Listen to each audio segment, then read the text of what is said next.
Hey friends, welcome to my channel. Welcome back. So today I'm going to use this Brava worsted weight yarn and an eye size hook, one of my favorites here. And I'm going to do a stitch pattern that I think might turn into a fantastic hat.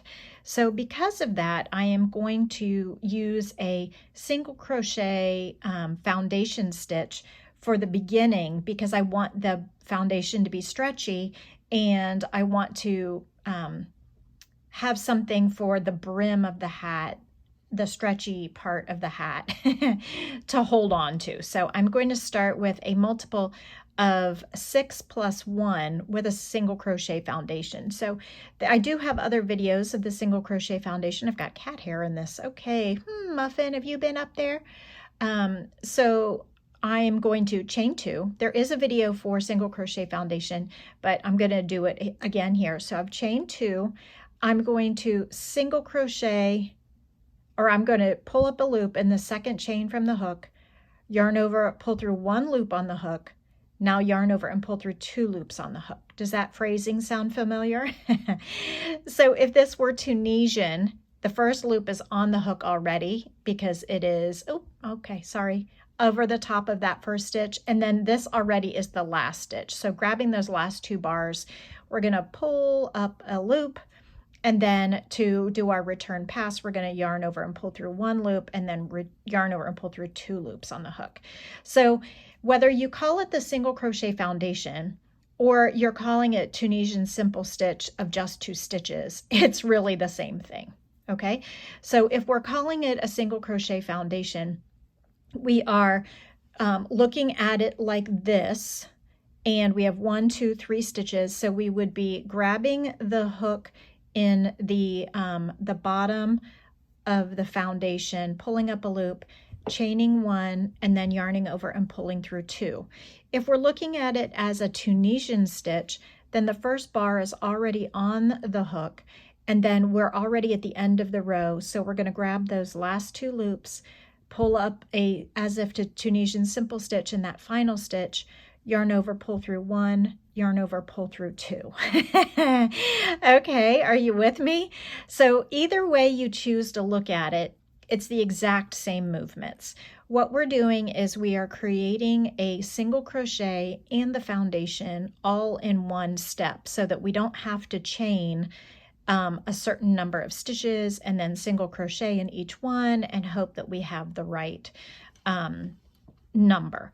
And so the benefit of this is that this single crochet foundation is much more stretchy than their traditional single crochet or chain with single crochets coming back. So that's good. And so we now have this stretchy all in one piece chain at the bottom, single crochet onto it, and we have our foundation row and our single crochet row all in one. So far I have 1, 2, 3, 4, 5, 6, 7, 8, 9, 10 stitches. So let's go ahead and do number 11. Okay, and if I need to do this really slowly for you, let's see if I can do this for you. So if we're holding it this way, it looks like Tunisian, but just 2 stitches. So we have the first vertical bar here, and the loop on the hook counts as the first vertical bar. So we're skipping the first vertical bar. Then we've skipped all the way ahead to the final stitch of the row, and we're going to Tunisian simple stitch in those last 2 bars by pulling up a loop. And then yarn over and pull through 1, and yarn over and pull through 2 because it is the traditional return pass. If we are looking at it as if we are chaining and single crocheting at the same time in the traditional like single crochet foundation, 1, 2, 3, 4, 5, 6, 7, 8, 9, 10, 11, 12, then we are looking at it this way. We're going to pull up a loop in the chain at the bottom of the foundation, which is right here, and then do a single crochet. So we are inserting our hook in the bottom foundation, pulling up a loop, chaining 1, and then yarning over and pulling through 2, which makes the single crochet. Okay, so I think that makes 12, and we need 13 because it's a multiple of 6 plus 1. So I'm going to go ahead and do one more.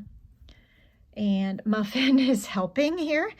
let's see, let's count and make sure. 1, 2, 3, 4, 5, 6, 7, 8, 9, 10, 11, 12, 13, 14. Okay, so I have too many, so I'm going to go back one. Hi, Muffy. Okay, so we are going to go ahead and chain 3. 1, 2, 3. Let's go ahead and, let's chain 3. Let's skip 1, 2. I think I'm doing this multiple right. Let me think here. We're going to actually skip this one, and we are going to skip the next one, and we are going to double crochet in this one. We're going to chain 3. 1. Okay, Muffin, I need some yarn here, honey. I need some yarn. I need some yarn, sweetheart. Okay, 1, 2, 3, chaining 3. Oh my goodness, Muffy. And then skip 1 stitch on the foundation and double crochet in the next. Okay, so this is the part that we are going to repeat. Now we're going to chain 1, skip 1, 2, 3 stitches, 1, 2, 3, and we're going to do that sequence again. So double crochet, chain 3, 1, 2, 3, skip 1 stitch and do a double crochet in the next stitch. Now that we have done that unit twice, so we've done this wide V like cup shape unit twice, we're going to go ahead and do it again. So, oh, nope, we're not going to do it again because I don't have enough repeats. So we are going to skip 1 stitch and double crochet in the final stitch. I'm going to make it a half double crochet instead because it's looking a little tall. So I'm just going to yarn over and pull through all the loops on. Let me show you that again. So let's make the final stitch. We're skipping 1 stitch, and in the final stitch we're going to half double crochet just to make it a little shorter on the edges, because this is a mosaic style stitch and it's going to get tall in the middle, and so, or tall on the edges if I don't make the edges shorter. So sorry, Muffin is right here and I'm quite distracted by her. Okay, so row 2, or actually row 3 if you count the single crochet foundation, is a chain of 2, which is a good thing for a half double crochet. And now we are going to do a long double crochet. I've got a little knot, let's pull that out. A long double crochet down over those chain 3s and into the skipped stitch in between the double crochet. So we're targeting this stitch right here, and we are going to skip all of this up here. So a long double crochet over the top of everything and chain 1, 2, 3. And another long double crochet in that same skipped chain from the foundation. Okay, and now we will just chain 1 and skip all of this other stuff, and in this stitch here between at the bottom of the cup of this little triangle shape here, in there, working over the top of everything, we're doing a long double crochet around all of that stuff, chain 1, 2, 3, and in the same exact stitch, in that skipped stitch on the foundation in between, we're going to go wrap all the way around all of the stuff and do a long double crochet in there. And we've already come to the end of the row because we made a short fat swatch. And we are going to half double crochet in that final stitch. Okay, so essentially we're going to do this over and over again, and it's going to make this really cool braid. So you have already learned the main parts of this pattern, but let's do a little more together. So we're going to chain 2 because we are making those edge stitches a half double crochet.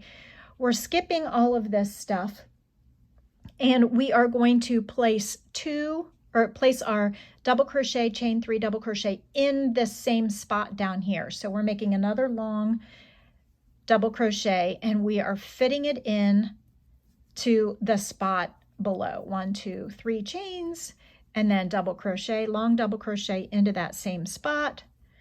So we're kind of making a cable of sorts. It's kind of like a mosaic, but it's also a cable.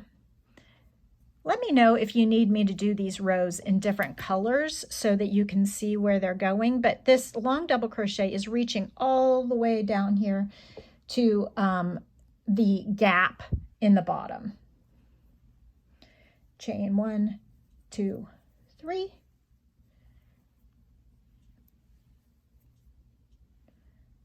Actually,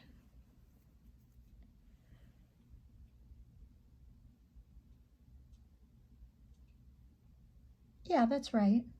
Yeah, that's right. We're going down 2 rows below, and we're just doing long double crochets. They're not trebles.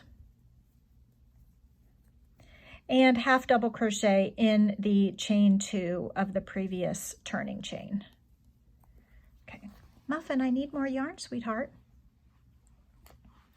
Muffin is here keeping me company. Hi, Muffles. Hey, Muffles. Okay, I know some of you hate it when I talk to my cats. Okay, so we are chaining 2 and turning because we are doing a half double crochet turn. And now we will go and get into this chain 3 down here, okay? So we're going to pull that one up and work into it. So we're working not in the previous row, but in 1 row below. 1, 2, 3, not in the previous row, but in 1 chain 3 loop below that one. And then chain 1, and then skip all the stuff, come over here, separate out the chain 3 loops of the rounds, and not in the previous one, but in the one below it, we are double crocheting chain 3, 1, 2, 3, and double crocheting in that same spot. When you get to the edge, you're just half double crocheting in the turning chain from the previous round. And this is going to make a really awesome looking faux cable, and it's sort of mosaic-y. So I'm going to speed ahead and show, well, should I show you one more row? Okay, let's show you one more row. Okay, chain 2 and turn. All of these rows are the same at this point. So we've chained 2 because it counts as the double crochet. We're going to look here and separate out in that gap right here, not the last row done, but the next row done. And they kind of get sandwiched in. And in that space, we are double crocheting chain 1, 2, 3, and double crocheting in that same space. Okay, Muffy. Okay, Muffy. Okay, Muffy. Now, remember, we're chaining 1 in between these groups. Honey, honey, honey. And the claws come out. She just wants to play. Okay, so again, we have to separate them out a little bit with our fingers because it kind of gets lost there. Okay, so we are double crocheting in there, not in the previous row, but in the row below. Double crochet, chain 1, 2, 3, and in that same spot, double crochet. Okay, Muffles. And then we will half double crochet in the turning chain. Now she's actually got claws, so I have to be careful here. She's not meaning to scratch me or ruin my yarn, but she's just playing. And half double crochet in that chain 2 of the previous row. Okay, I am going to try to zip ahead forward, but you can see how this is starting to look like a cable going up the middle, and I will be back. Thanks so much. Okay, I did several more rows here, and dare I say, this is a relaxing and valuable use of my time, but I really enjoyed this faux cable in the mosaic style faux cable that I think is really cute. I might have to keep exploring this and see what I think. So let me know in the description below what you think this should grow up to be. I feel like maybe it's going to become a hat. So that would be really cool. It's nice and squishy and stretchy. And for that reason, I think it would make a great hat. But let me know what you think. So here's the little cable going up the middle, little heart-shaped cables. And I hope you have a relaxing and valuable use of your day. And I will see you next time. Take care. Bye. You bring a toy? Did you bring a toy? I'm not in there. I'm in here. Do you want me to take this toy? Okay.